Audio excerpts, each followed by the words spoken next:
Good evening, ladies and gentlemen. My name is Dr. Patrick Singh, founder of Greatness University and author of Les Brown Changed Our Lives. This afternoon or evening, I have the pleasure to introduce to you Mr. Herman Thystere. Herman is an author. Herman is a speaker. And above all, Herman has just won the Yes You Can Award in London. So he is a top speaker in the United Kingdom, and he is here to share with you his story. Hello, good evening, Herman. How are you? Hello, sir. Hello, Dr. Patrick Businge. I'm very, very much fine, and I can say I'm great and I'm grateful. Oh, great talking to you, and I believe you're live from Liverpool. I am live from Liverpool, yes, and I thank you for having me tonight. Yeah, Oh, thank you very much. And that's Liverpool in the United Kingdom, just to be United clear. Kingdom, yeah, to be more precise. Yes.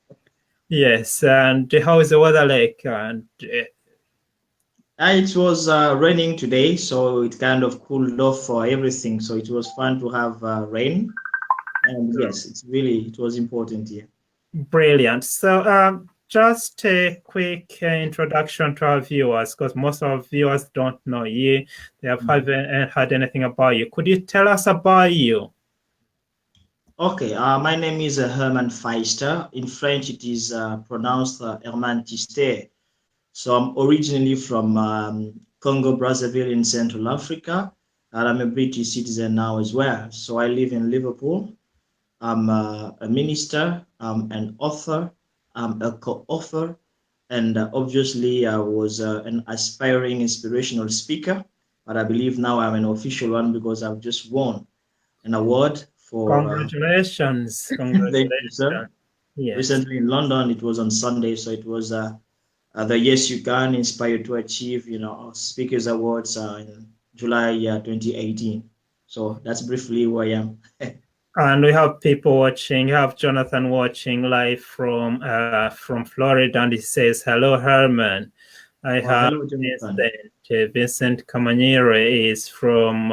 He's watching from Bedford, in the Okay. United Kingdom. I have author Philip Oladeje. He will be having a great event as well this week, end of this month.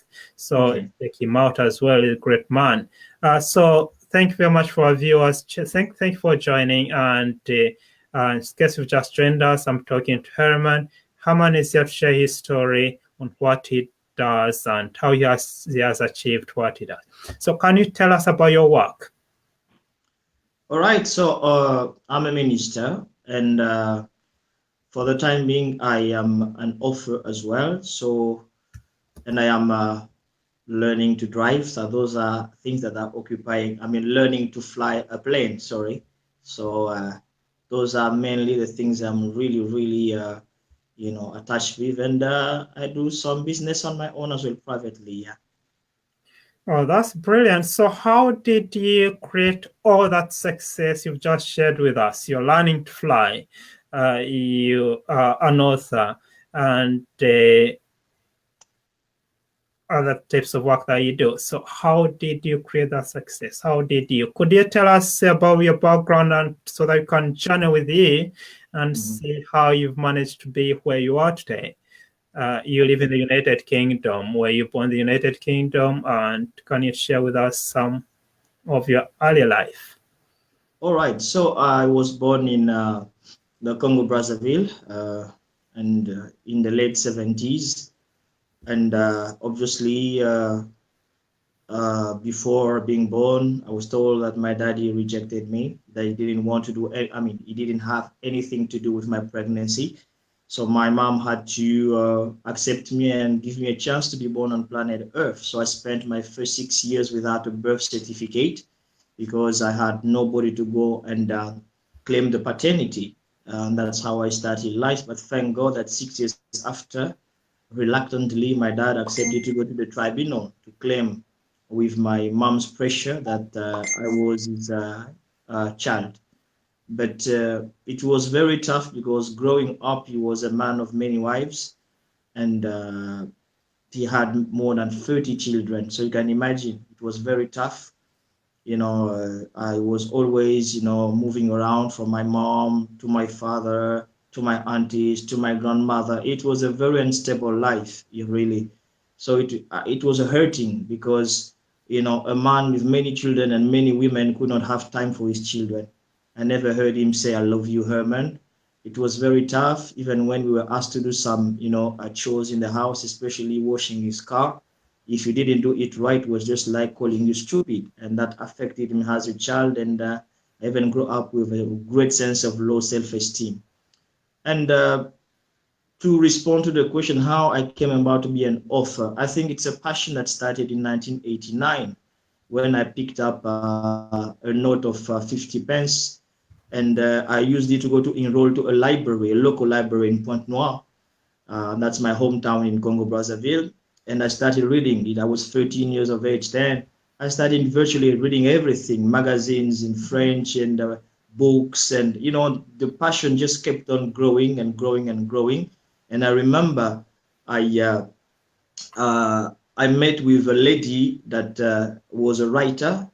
She was writing beautiful poems, and I read her works. I was so baffled at the quality of her work and said, "Can you teach me how to write beautiful like this?"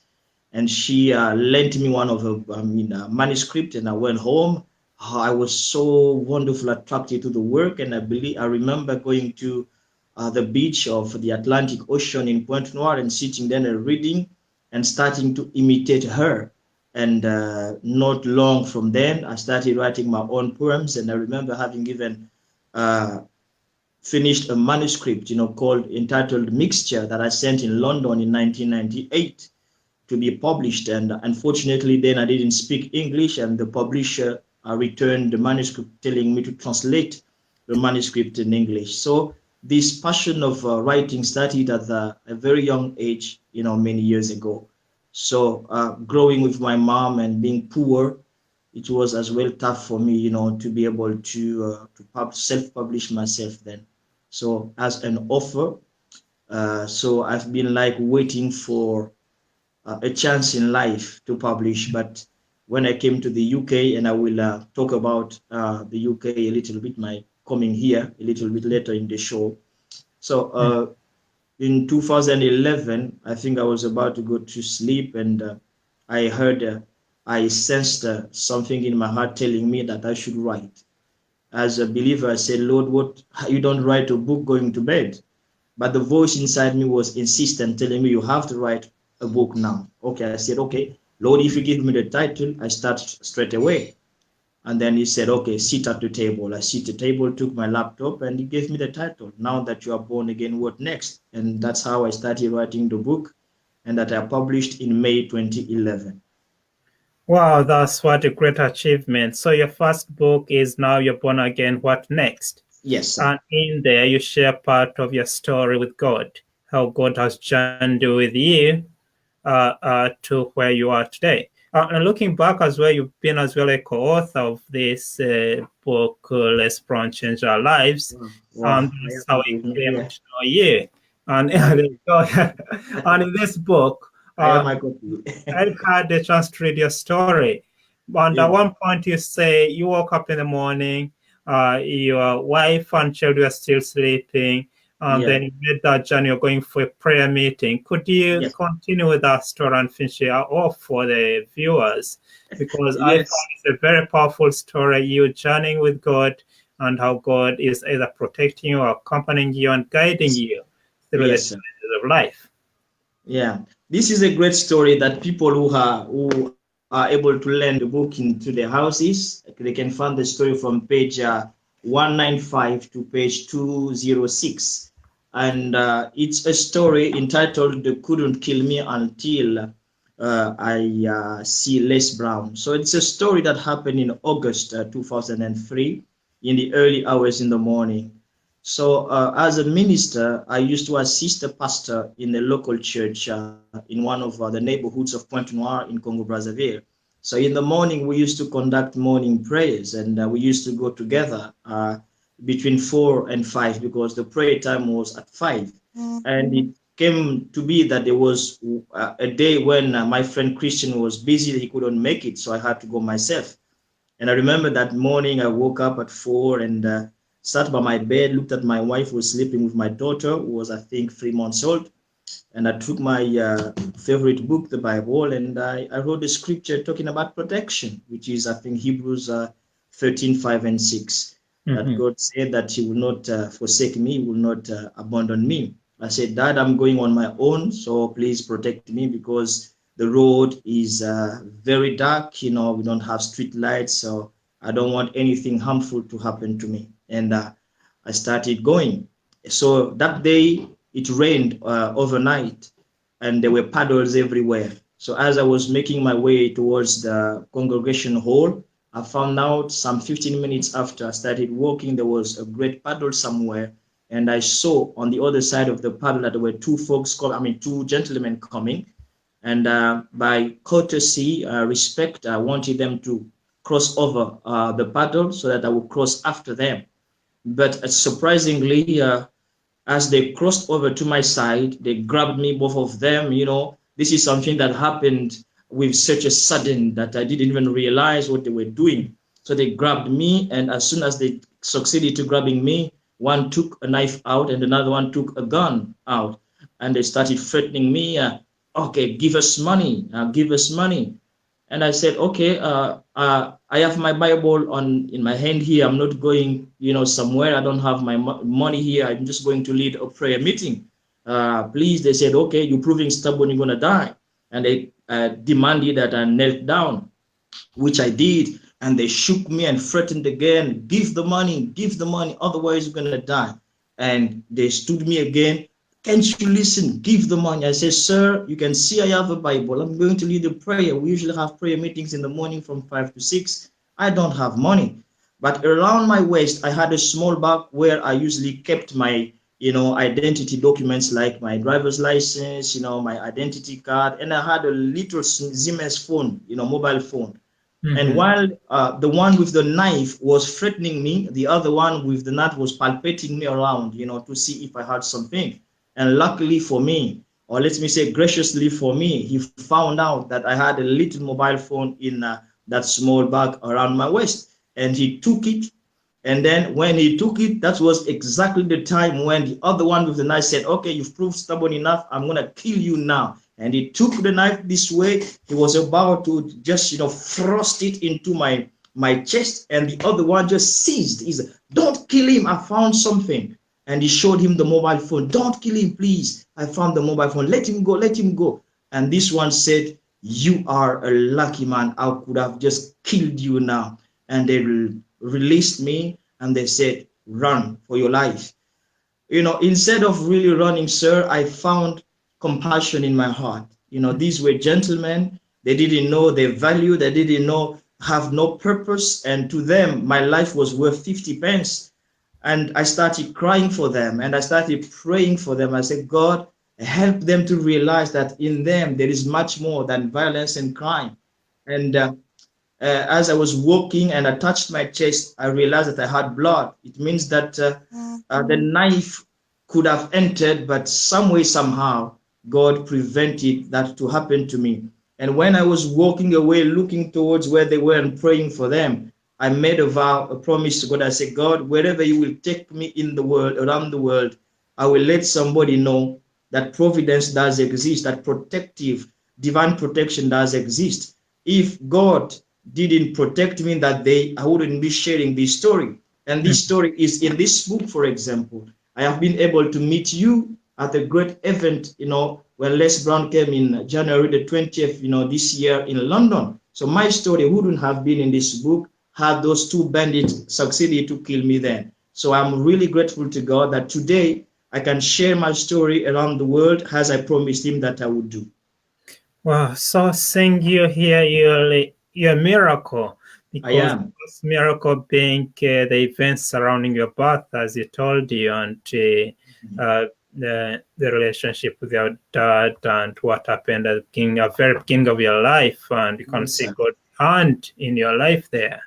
And again, we are seeing God's hand of protection at this moment where those two guys are trying to kill you because of 50 pence. And I'm sure God has given you more other moments Yeah. whereby God has protected you, God has guided you. So Yes, how sir. do you share all that richness of experience that you've had with God with people today? All right. I'm a minister, and I really take advantage of the fact that I preach the word of God, and I sense a lot in my calling about encouragement. I really love encouraging people, and the structure of my preaching is centered about encouragement, inspiration, motivation, and also the sense of causing people to succeed in their lives. You know, I love miracles, I love prayer, I love fasting, but I believe that God said to Joshua, for example, be courageous and be strong. Why? Because in life there are challenges. You know, even the Lord Jesus used to comfort people in his preaching. When somebody was crying, he would say, don't cry. So this area of comfort and encouragement and consolation is something that I really thrive in and enjoy. So I encourage people a lot never to cave in, never to be discouraged or to be dismayed, because my own life is just a result of God's mercy, God's compassion, God's grace. So if I can survive the rejection of my father, the poverty I was in, you know, coming to the UK, starting as an asylum seeker, and then a refugee status, very tough, not even knowing where to sleep my first night when I came to Liverpool. And today, having a tie that I didn't even have, you know, being in a house that I didn't even have. If God can do all these things within these years, he can do more in your life if only you dare believe him. That's my message to them. Yeah. Thank you very much for sharing that great message, ladies and gentlemen. In case you've just joined us this evening, I'm talking to Herman. Herman Thystere. He is a motivational speaker. He is a minister of religion. He is a successful author, and importantly, he's an award-winning speaker. He is here to share his story with you. The journey all the way from Congo Brazzaville, where he was born, now in the UK, and trying to do good, trying to live his greatness. Yes, sir. So how did the transition occur from Congo Brazzaville to the United Kingdom? Knowing, first of all, that in Congo, just to let my viewers know, in Congo Brazzaville, you speak French Yeah. and end up coming to live in Britain, whereby we speak English. So how did you make that transition right from Congo and you starting to learn English? How did that happen? Okay, so this is another fantastic story I can let the viewers know. You know, you see, as I said earlier on in this interview, that I grew up with my mother, and you know, it was a very, very tough situation. And my mother fell sick around 1996, and I was about to start my university, you know, adventure.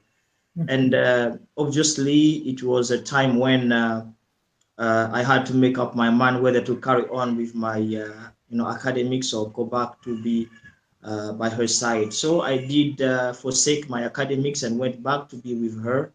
And I spent 6 years of my life. And while trying to figure out how I would help her, I came out with an idea of going to look for a job in an oil company. And then that's where I met a lady who read the letter of recommendation given to me by my politician uncle and said to me, look, son, here we speak English. And if I let you meet the manager, you want to be able to speak to him because he cannot speak French. So I'm going to advise you to go and learn English. That is how I decided to go and learn English, although it was tough because my mom was seriously ill and I really wanted the oil company to hire me so that they could take care of the medical bills that were piling up. But couldn't, you know, take me in. But I think that long-term, you know, advice given to me by a lady saved my life. That is making this possible for me to be talking to this audience. It's really, really, really, really how I started. So I went all out, you know, went to my uncle, told him that I wanted to learn English. He gave me £120, I remember, and I invested into English. So it has really paid lots of dividends now. You know, a co-author here of this great book, you know, an author in English. and an award winning in English as well. You know, being among great speakers on Sunday. This is really something. When I look back, I say, wow, thank you to that lady I met only once, but through her advice, changed my life. Wow, that is amazing. That is great. That's brilliant. Thank you for stepping into your greatness. So you came to England, and you talked about your first night at the police station. But before Yep. that, what was your experience like flying over for the first time from Congo to England? Because I love that story you told us on Sunday, and that's why I don't want you to go before we move on to England. Yes. Yeah, let me just plug my phone a little bit and then we carry on as well. Is that Yeah. okay for the Yeah, that's viewers? no worries. Yes. So Okay. Uh, this is okay. This is a great story. From 1996, to 2006, I spent 10 years speaking to a plane. When I heard one flying over the sky is of Pointe Noire. Why was I speaking to a plane? Because you see, I had a politician uncle that was very successful, and he gave me one of his names, which is Tikaya. So whenever I saw him, he was like, let's say an idol to me. So I wanted to be like him. And now, for some reasons, after me being able to be in a position to go to Europe, they refused to send me. So now that it was devastating, Dr. Busing and all the viewers. And I said, all right, because I cannot go, let me at least look at the plane and talk to them. Maybe one day I can be on the plane.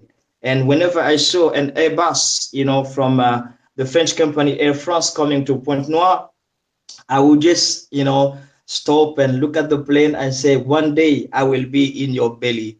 And Dr. Busingye, I did it for 10 years. 10 And on years. the 10 years, every time I heard, the sound of those, engines, I knew an Air France, Airbus plane was coming, to land into Pointe Noire. And I would stop and I would speak to the plane all the time and all the time. That's when I realized that our words have power, because 10 years after, I heard the voice of the speaker in the Pointe Noire's airport calling all the passengers of that flight to board in, and I was among the passenger. And I remember when I was rolling my luggage bag, inside the cockpit, and the lady said, "Okay, have a nice flight." I winked at the plane. I said, "Today, I've seen your belly." Wow, wow, what an experience. That was great. Yeah. Then reaching in Britain, then what happened?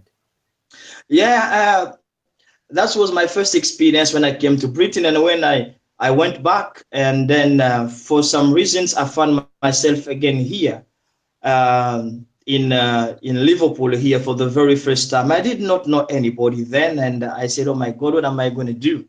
And I remember, a story of Nelson Mandela in prison, who demanded dignity from the people, that were in charge of, guarding him inside. So I said, okay, I don't have anything in Liverpool here, but the least thing I'm going to do is to sleep rough. I'm a human being. I have dignity. So I'm going to call the police. So I called the police force, and they came. They sent the police patrol car, and they fetched me, and I introduced myself to them, and they took me to a police station, and they said, "Okay, look, sir, we don't have a bed here to offer you, but we have some chairs if you can make use of them," which I gladly made use of, because at least I was safe. And that's how I started my life in Liverpool, in that police station. And even yesterday, I went back to that police station with my trophy to just say thank you, that a man that had nothing, that slept inside here, and 12 years after could be an award speaking winner. And I couldn't help not to go there and say thank you. It was tough that night, but looking back, I can say it was worth it. Oh, yes, definitely was worth it. Looking at what you've gone through, you haven't just gone through events, you've grown Thank through you, sir. the events have made you who you are. Yes, the sir. extent that you're able to influence the other people's lives. You're able to help them create their best lives. And you're Mhm. sharing your story today. That is part of the empowering people with your words. As you said, our words have power. Yes, When sir. we hear your voice, when you hear the stories that you're telling us, when we hear the experiences that you've grown through and gone through, we're given hope. Yes, We're sir. given hope. Hope to continue Yes, whatever. sir. Yes, And sir. one of my favorite quotes is about hope is from Pope Francis, which I had a chance to listen to and actually see in Rome 2 years Mhm. ago. And he said, "Hope does not disappoint. No, Hope no. is sure. Yes, Be men and women of hope." And yes, we are. yes, even in your life is the hope that has kept you going. Yes, And it is. yes. And I'm going to turn to you, being hoping to win that trophy as an international speaker. How did you build your journey towards becoming a very successful speaker? And possibly, how has Les Brown in that motivated you, inspired you to be who you are today as a speaker? Wow, wow, wow. Les Brown, oh my God, this is a fantastic story. You know, in 2008, as I said earlier, I was still in, the process of sorting out my immigration, status in the UK. And, I was living off for 35 pounds, per week. It was very tough, Dr. Busing. It was very tough and humiliating and demeaning. And then one day I was just going for my, normal shopping in one of the Sainsbury superstores that we have in the area, we had in the area then. And then as I was walking towards, the newspaper stand, I saw a newspaper I had not seen before.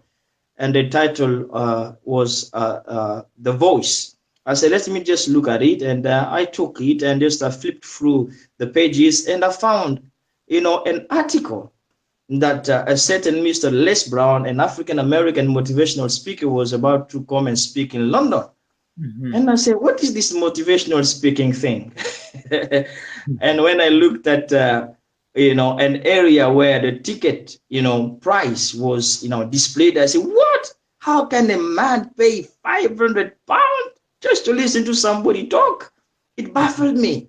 I said, this man must be a very important man and he must speak very well. So Mhm. I went to the local library, researched about him, and found out, wow, that he had fantastic videos there, especially the one entitled, Live Full and Die Empty. I Yeah. wanted to shout in the library because this man was just getting through my heart and, in my brokenness of being a refugee, of not having, hope and, being like cornered in life. I said, I must be like this man. So that's where I connected with Les Brown. Although, through the course of time, I was not listening to him again. But this year, Mhm. in January, I was about to go to sleep, but I couldn't sleep. I didn't know why. And then on my phone, I saw a notification that Les Brown was live. And when I clicked on that, I saw, this is my man. He was talking passionately as usual. This man is always telling us, you're very special. You have some greatness within you, etc. I was, oh my God, I missed this voice. And he said, you know what, guys, I'm coming to London. I said, what? Les Brown in London 10 years ago, I couldn't afford a ticket. And Les Brown again in London, I say, I would be the dumbest guy not to go. And there and then I purchased my ticket. And because one of my dreams was to just be under his voice and see how we could, just arouse, the crowd. And I went to that London. I sat in there. I saw him. I was so happy and fulfilled. And I said, God, I know that he's suffering from cancer, but please don't let him die before I stood on the stage with him. I Mhm. prayed that prayer, but I didn't know I was going to be connected to you, Dr. Businge, to be a co-author. I didn't know that during that time I was going to be connected to to Mr.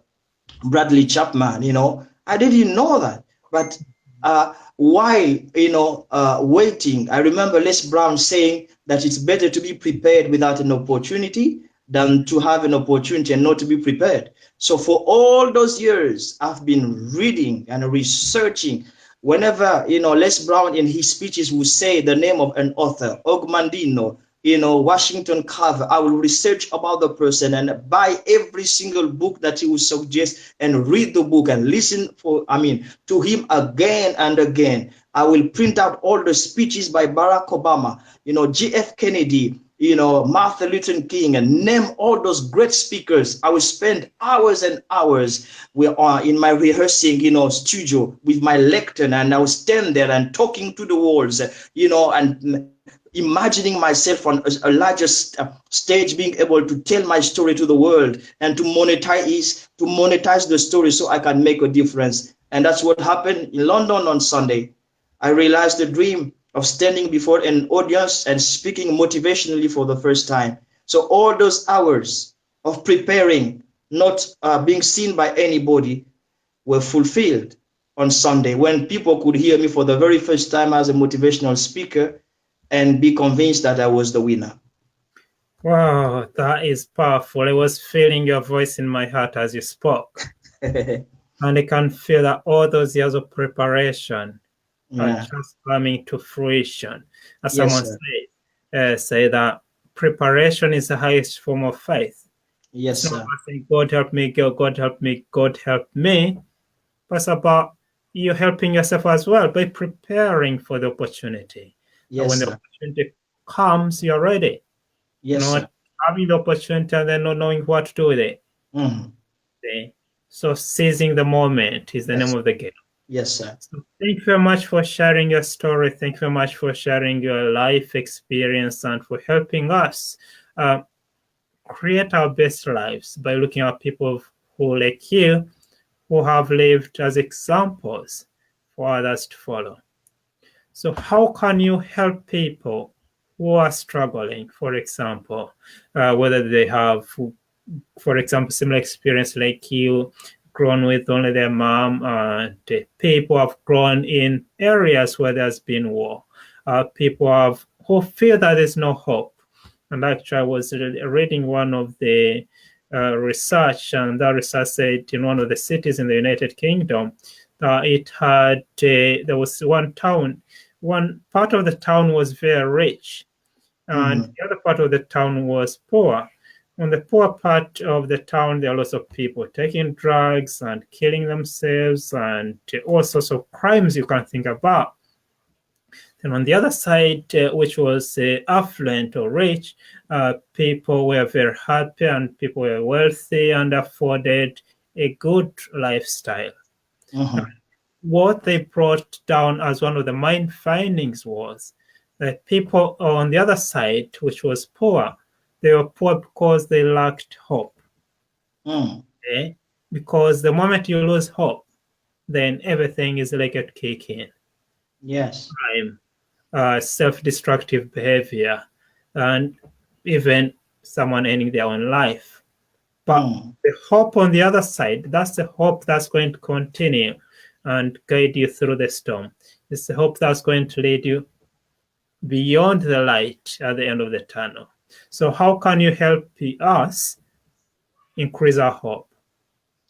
All right. What do you do, in other words, in terms of the products or the things that you can do for us? Yes, sir. I believe in the first speech ever spoken in the universe by God himself. The Bible tells us in Genesis 1:3 that, and God said, let there be light, and there was light.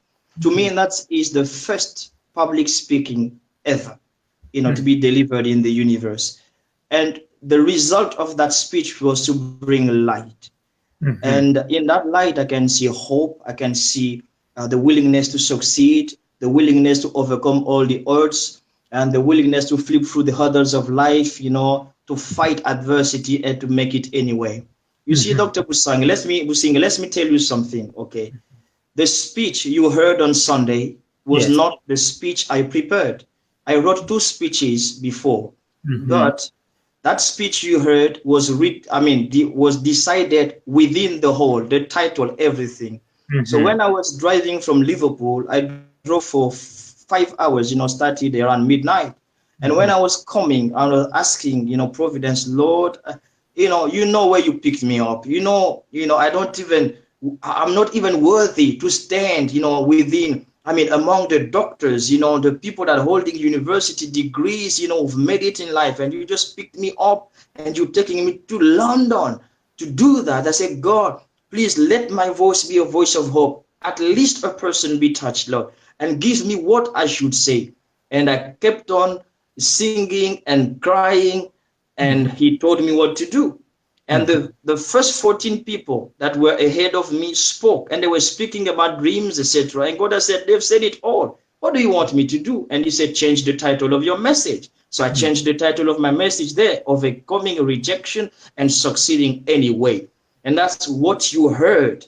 That was coming from my heart, etc. So today, to respond to your question, as I said before, I believe in encouragement. I believe in inspiring people. I believe that no matter where you are, no matter your background, no matter how many flops you've had in your life, you can still stand for the giant that is lying dormant within you. There is such a powerful giant within you that you don't know. I didn't know that. I didn't know that by just connecting with Les Brown, I could stand somewhere and speak the way I spoke on Sunday and win an award. For almost 40 people, 40 candidates, a man that couldn't speak a word of English in the Congo. I bypassed everyone by the grace of God and took the first trophy. That's the grace of God. That's something that I want to share with people here in the United Kingdom and around the world. Because I remember in 1985, two people, Lionel Richie and Michael Jackson came together, wrote a song, We Are the World. Why? Because they thought of Ethiopia that was going through the difficulty of famine. And when they sold the album, they sold so many albums that I think it generated $75 million, dollars, and they helped, Ethiopia. And look at Ethiopia today. Two people coming together, writing, some lyrics and bringing all the talents or talented singers then, and they saved many lives in Ethiopia. I believe that there are many Ethiopians that were then that have become successful people. Thank God for a person or two people that understood that they can extend, the hand of help through their talent. So today, by the blessing of this oratorial, skills, speaking skills that God has given me, I really want to be one of the best speakers in the world so I can monetize it and make a difference. I was not born to make a living. I was born to make a difference. So this is what is burning in my heart.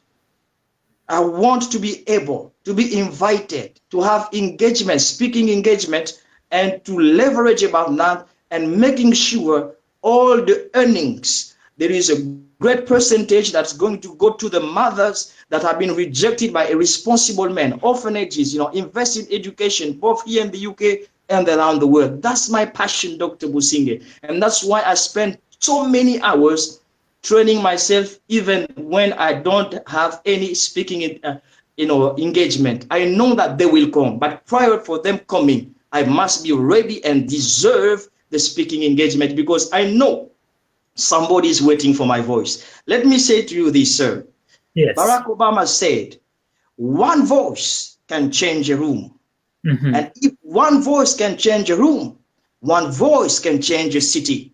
And if one voice can change a city, one voice can change a state. And if one voice can change a state, one voice can change a country. And if one voice can change a country, one voice can change the world. And he said, your voice can change the world. Let's go and change the world. And I believe that my voice is able to change the world. And I'm preparing for that. That's why I said yes to this interview. Oh, thank you very much for sharing those words of wisdom. And actually, it reminds me of Maya Angelou. Maya Angelou, one of the great civil rights activists, musician, and author, saying, there's nothing painful than having an untold story. Yes, sir. Buried in the depth of your soul. So Yes, the sir. ability to tell your story, the ability to share your story with the world, that makes a big difference. Yes, sir. You, the person who's telling the story, but the people as well who are listening to that story, because just one word can change your life. Yes, sir. Just one word can make a big difference as a Yes, human. sir. And that's the difference we're here to create. Yes, sir. Yes. How can our viewers get in touch with you? They can get in touch with me via my Facebook, by just typing Herman Thystere, and they would find me there, and they can contact me, through Messenger.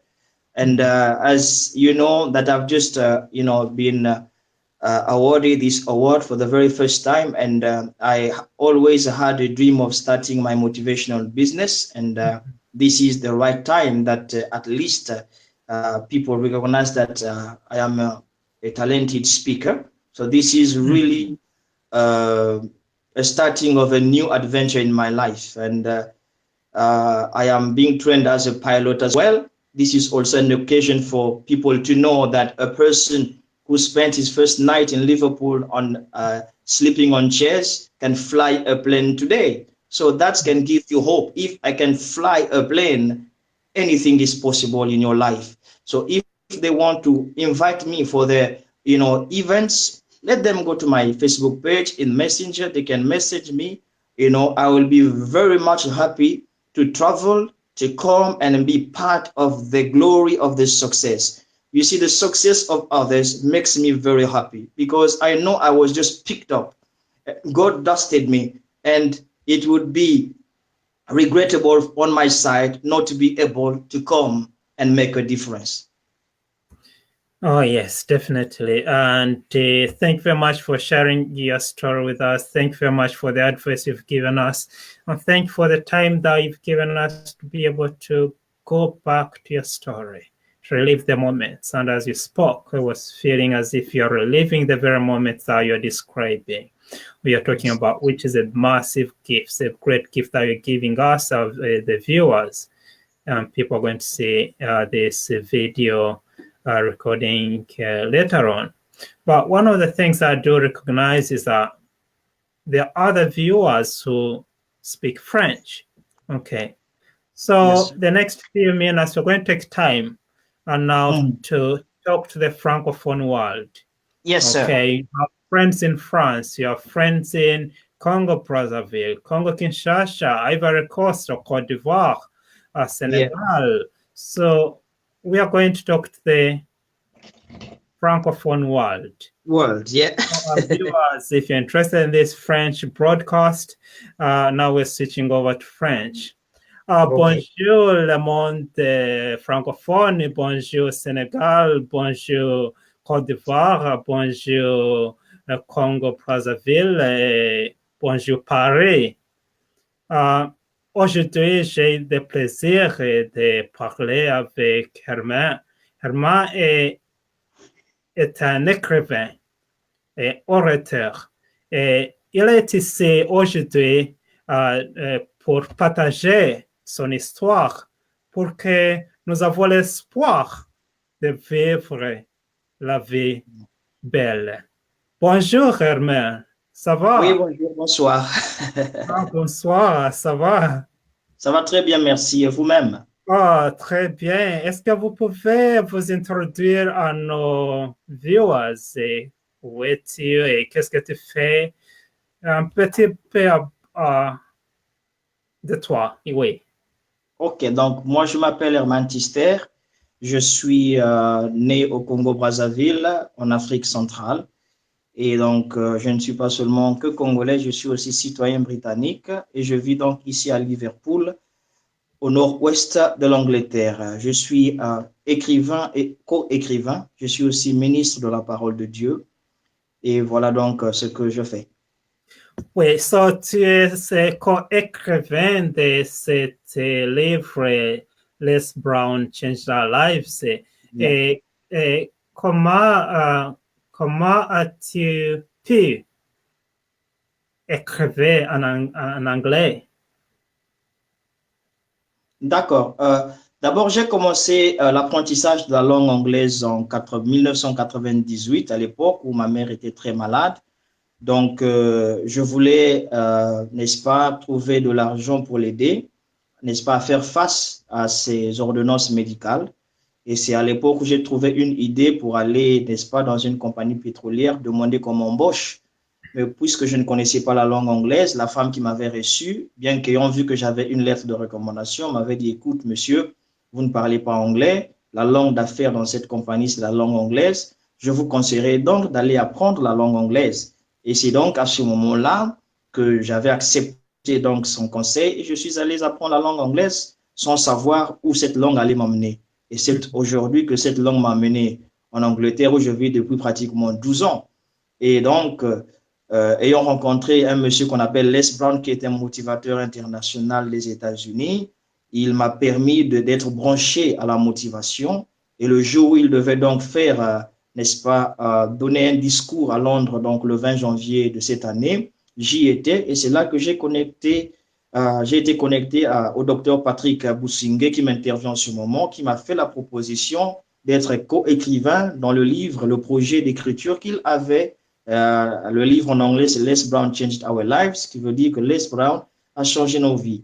Et donc, j'ai une histoire à l'intérieur, comment Dieu m'a sauvé des mains de bandits. Et cette histoire se retrouve dans ce livre de la page 195 à la page 206. Donc, c'est grâce au fait que ma mère était malade, que je voulais l'aider et que je me suis retrouvé donc en train d'apprendre à parler anglais et l'anglais que je parle aujourd'hui. Et Dieu merci, je peux écrire également dans la langue anglaise.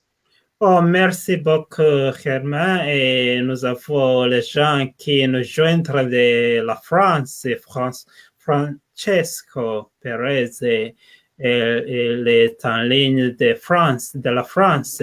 Bonjour, Francesco, bonsoir.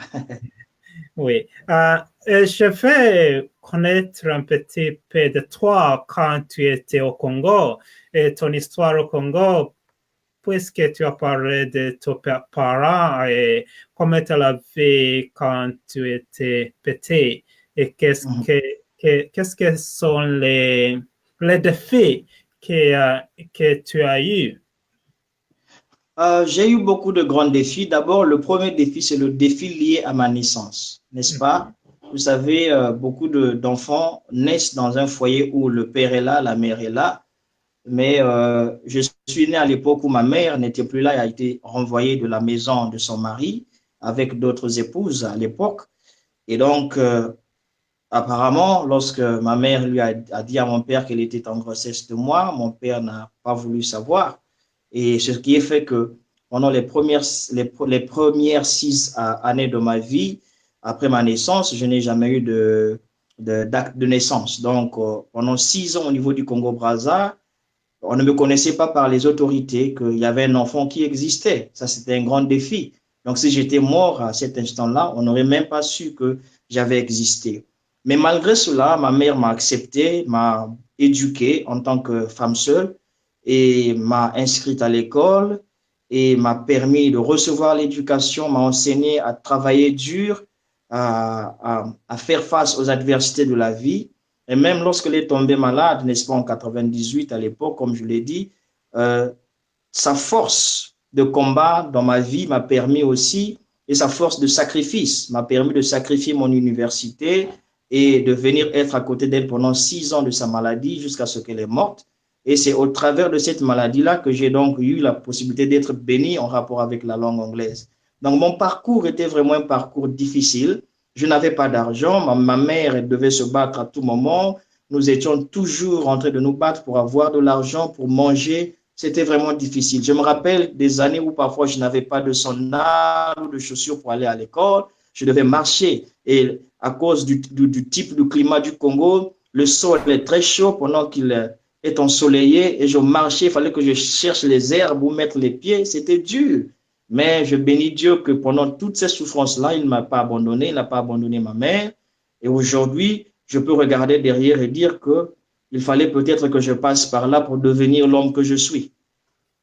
Wow, quelle histoire! C'est très encourageant que et que je te vois aujourd'hui et les défis que tu as surmontés pour être où tu es aujourd'hui. Oh, c'est vrai. Et tu as introduit la protection de Dieu dans ta Oui, vie. Et je crois qu'il y avait le moment quand le Dieu t'a protégé. oui. Et qu'est-ce que tu peux partager ce moment, comment Dieu t'a protégé dans ta vie? Oui, je peux bien, c'est avec un plaisir. C'était donc en août 2003, à Pointe-Noire. J'habitais un quartier qu'on appelle l'OCH et on avait donc une église dans un autre quartier qu'on appelle Mbota. Et donc, je devais quitter le quartier OCH chaque matin à 4 heures du matin pour aller conduire une réunion de prière qui devait se dérouler entre 5 heures et 6 heures. Et j'allais souvent là-bas avec un ami qui venait chez moi et avec lequel on partait souvent. Mais lors d'une matinée, n'est-ce pas, il n'avait pas le temps de venir avec moi, il avait une autre occupation, donc je devais aller seul. Et je me rappelle que ce jour-là, je me suis réveillé, j'ai pris ma Bible, j'ai lu un passage pour la protection divine qui est donc Hébreux 13, 5 et 6. J'ai demandé que Dieu me protège parce que dans ce passage, il dit, je ne t'abandonnerai point, je ne te délaisserai point. J'ai cru qu'il allait me protéger. Alors, je suis sorti et j'ai marché pendant au moins 15 minutes parce qu'il avait plu cette nuit-là. Je me suis retrouvé dans un lieu où il y avait donc une grande mare d'eau. Et j'ai vu deux messieurs venir de l'autre côté de la mare d'eau. Je me suis dit, bon, je laisse les messieurs passer et je vais traverser après. En fait, c'était en fait par un signe de courtoisie. Et pendant que j'attendais que les messieurs passent vers là où j'étais, curieusement, ils se sont saisis de moi. Et après s'être saisis de moi, ils ont commencé à être menaçants. Ils m'ont demandé que je leur donne l'argent. À ce moment-là, j'ai vu que l'autre venait de sortir une arme à feu et l'autre venait de sortir, n'est-ce pas, un couteau. Et il disait, ben, si tu ne donnes pas l'argent, on va te tuer. Et ils m'ont demandé de m'agenouiller, ce que j'avais fait. J'ai commencé à leur dire, écoutez-moi, j'allais conduire une réunion de prière. Je n'ai pas d'argent avec moi. Mais heureusement que ce matin-là, j'avais autour de moi un petit sac dans lequel il y avait donc mes documents d'identité. Et pendant que l'autre me menaçait avec le couteau, l'autre était en train de me palper autour des reins. Il s'est rendu compte que j'avais un sac. Il a ouvert le sac. Dieu merci, il avait un petit téléphone de marque Siemens. Et lorsque l'autre a brandi le couteau, a dit, maintenant je veux terminer avec toi parce que tu es en train de prouver très têtu, tu ne veux pas nous donner l'argent. Il a voulu enfoncer le couteau dans ma poitrine. C'est à ce moment-là que l'autre l'a arrêté et dit, ne le tue pas parce que je viens de trouver un téléphone. Et donc à ce jour-là, Dieu avait utilisé le téléphone, n'est-ce pas, pour sauver ma vie. Et donc ils m'ont relâché, ils m'ont dit, bon, tu peux courir pour ta vie. Bon, au lieu de courir, j'ai commencé à marcher, n'est-ce pas, et à regarder derrière des larmes aux yeux, et j'ai commencé à prier pour ces personnes. J'ai dit, Seigneur, ce sont deux personnes qui ne connaissent pas leur véritable valeur. La valeur qu'ils ont, ce n'est pas le crime, ce n'est pas la violence, ce n'est pas le meurtre. Il y a plus qu'ils ignorent. J'ai dit que, Seigneur, parce que tu m'as sauvé la vie, partout où tu m'emmèneras dans le monde, je raconterai cette histoire-là, afin que quiconque est dans le désespoir puisse voir qu'il y a toujours l'espoir aussi longtemps que l'on est vivant. Et vraiment, vraiment, l'espoir ne trompe pas. L'espoir est sûr. Et Oui, nous sommes appelés d'être gens d'espoir. Parce d'espoir. que sans l'espoir, beaucoup les choses vont être se passer qui ne C'est vrai, sont pas bien. c'est vrai. Quand on a l'espoir, on a la valeur pour Oui, notre vie, pour nos vies, mais oui, aussi les vies des autres. Nous avons oui, le courage et le pouvoir de oui, protéger les autres, mais sans l'espoir, on ne tout peut n'est rien. pas bien, Non, pas bien. non. Bon. So, comment se passe que tu as choisi d'habiter en Angleterre et pas le français, et pas en France? Écoutez, Monsieur Boussingé, c'est juste par un concours de circonstances. Je n'ai jamais demandé à vivre ici, mais par sa grâce, je me suis retrouvé ici et j'ai commencé donc à vivre ici à Liverpool, au nord-ouest de l'Angleterre, où j'y vis depuis pratiquement 12 ans. Et Voilà, donc c'est à partir d'ici où je crois où Dieu avait quelque chose à faire avec ma vie. D'abord, il m'a connecté avec Monsieur Les Brown au travers d'un journal que j'avais acheté. Et à partir de ce journal-là, j'ai compris que j'avais un talent d'orateur, que je pouvais, n'est-ce pas, utiliser ce talent-là, n'est-ce pas, pour toucher des vies dans le monde. Et aussi, c'est ici à Liverpool que j'apprends à piloter l'avion. Donc, je crois que Dieu, dans sa préscience, dans sa providence, avait prévu que ce soit Liverpool où je puisse être pour accomplir toutes ces choses-là. Et c'est à partir d'ici également que j'ai écrit mon premier livre intitulé Maintenant que vous êtes né de nouveau et après. Je l'ai publié en mai 2011. Et cette année-ci, on a publié avec vous, le docteur Patrick Boussingé, le livre Les Brown a changé nos vies. C'est un bon livre, voilà, il est là à l'écran, il est affiché, vous pouvez le voir. Et mon histoire se trouve, commence à la page 195 et se termine à la page 206, pardon. C'est un bon livre qui inspire, qui motive, qui encourage au succès, à continuer et à ne pas abandonner. Et ce docteur qui est en train de m'interviewer, c'est lui qui m'a donné donc la possibilité, par la grâce de Dieu, de figurer parmi les 77 personnes qui ont contribué à la rédaction de cet ouvrage-là. C'est vraiment un ouvrage très intéressant, très motivant, très inspirant. Et quiconque pourra l'acheter, je pense qu'il ne sera pas déçu. Oh, merci beaucoup pour avoir le pouvoir et le courage de partager son histoire, de partager ta vie avec les autres pour qu'ils puissent apprendre quelque chose et pour qu'ils puissent apprendre comment on peut vivre une vie qui est belle, une vie qui est belle, Yeah. mais aussi une vie qui est là pour nous montrer ou montrer les autres que Dieu est grand. Dieu est grand. Parce que beaucoup de gens n'ont pas besoin ou ils pensent qu'ils n'ont pas besoin de Dieu. C'est vrai. Oui, oui. Comment on peut vous contacter? Oui, c'est par le biais de ma page Facebook. Vous tapez Herman Thystere. Et puis, évidemment, ils peuvent me contacter directement par Messenger. S'ils m'envoient une demande d'amitié, que je réponds directement. Et le souci, le désir que j'ai, c'est d'encourager, de motiver, d'inspirer les autres. Donc, à part le fait que je sois ministre de Dieu, je veux encourager. Je veux beaucoup écrire sur la motivation, l'encouragement, l'inspiration, pour que les gens comprennent que Dieu est pour la réussite et que nous devons avoir confiance en nous-mêmes parce que beaucoup de gens ont perdu la confiance en eux-mêmes. Beaucoup de gens prient, beaucoup de gens jeûnent, beaucoup de gens vont à l'église, mais il n'y a pas d'impact socio-économique. Et donc, il faut qu'on apprenne à ces gens-là comment gagner dans la vie, comment vaincre le découragement, comment vaincre l'amertume et toutes les autres choses qui font que, au lieu d'aller de l'avant, ils reculent. Donc, il y a des choses que nous devons enseigner à ces personnes-là. Et mon histoire parle d'elle-même. J'ai été rejeté par mon père, accepté par ma mère. Je suis passé par des grandes difficultés, mais cela ne m'a pas empêché de devenir celui que je suis. Aujourd'hui, par exemple, j'ai gagné récemment un prix, le premier trophée d'orateur public à Londres.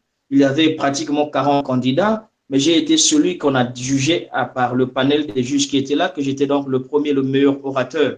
Et si je peux partir du Congo-Brazzaville en Afrique centrale, avec toutes ces difficultés-là, et décider de devenir un excellent orateur et gagner le premier trophée, je crois que cela aussi peut donner de l'espoir aux gens, que peu importe ta situation, peu importe tes difficultés, tu dois décider d'être courageux, tu dois décider d'être fort et réussir à combattre et à gagner, n'est-ce pas, tes combats et à être quelqu'un qui contribue dans la vie plutôt que quelqu'un qui devient une victime de la vie. Vraiment, parce qu'il y a beaucoup de gens qui combattent avec la vie, qui combattent avec les gens que eux, mais ils ne sont pas, ils ne savent pas comment gagner dans la vie. C'est vrai. Ils ne savent pas. Merci pour partager ton histoire, partager ta vie pour que les autres puissent avoir la vie vraiment belle, pour que les autres puissent bâtir leur vie. Parce que quand on n'a pas les exemples, c'est très compliqué pour nous bâtir nos vies dans le chemin que Dieu veut. Voilà. Pour nous. So, merci beaucoup.